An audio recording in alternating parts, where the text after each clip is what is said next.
Driss Lacroni, professeur de relations internationales à l'université Qadiyya de Marrakech, a déclaré que la position récente de l'Espagne sur la question de l'intégrité territoriale du Maroc, avec son soutien à l'initiative d'autonomie pour gérer les régions désertiques, va approfondir les relations bilatérales entre les deux pays, et fortifier les de toute perspective d'avenir. Bien que la position adoptée par le gouvernement de Pedro Sánchez ait été rejetée par certaines sensibilités politiques en Espagne, Lacroni s'attendait à ce que les élites parlementaires et politiques du voisin du nord du royaume apprécient l'approche espagnole actuelle, car elle est pragmatique et objective. L'interventionniste a déclaré lors d'un colloque sur le thème Les transformations de l'ordre mondial et ses répercussions sur la question du Sahara marocain, jeudi, que la décision du gouvernement Sánchez a été prise parce que l'Espagne y a vu son intérêt, et s'est rendu compte que cela lui rapporterait du profit. D'autre part, le Maroc bénéficiera de la position espagnole sur la question du Sahara marocain, étant donné que l'Espagne est un acteur international de poids,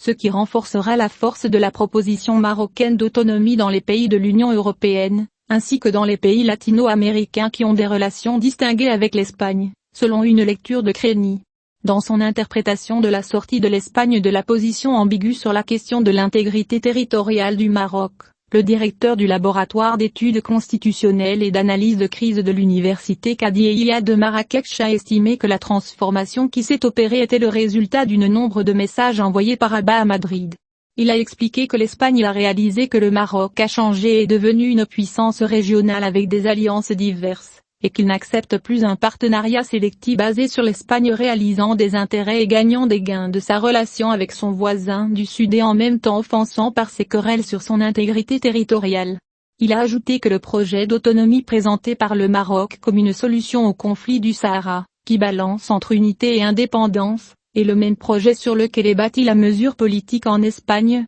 soulignant que ce dernier est conscient de la danger de sécession, que le monde rejette, et sait qu'on ne peut s'opposer à la sécession en interne et la soutenir dans un pays voisin. Dans ce contexte, Lacroni a estimé que parmi les messages forts envoyés par le Maroc à l'Espagne figurait son respect de son intégrité territoriale, même en pleine crise entre les deux pays, car il n'avait jamais reçu de leader séparatiste de la part de ceux qui appelaient à la sécession du Pays basque. Le même porte-parole a conclu en disant que la récente position espagnole sur la question du Sahara marocain confirme que l'Algérie est une partie clé dans ce conflit, contrairement à ce qu'elle prétend ne pas être concernée, notant que l'Algérie, à travers sa réponse rejetant la transformation qui s'est produite dans la position espagnole, a reconnu qu'elle était concernée par le conflit, et cette question est maintenant devenue claire pour les Nations Unies et le Conseil de sécurité.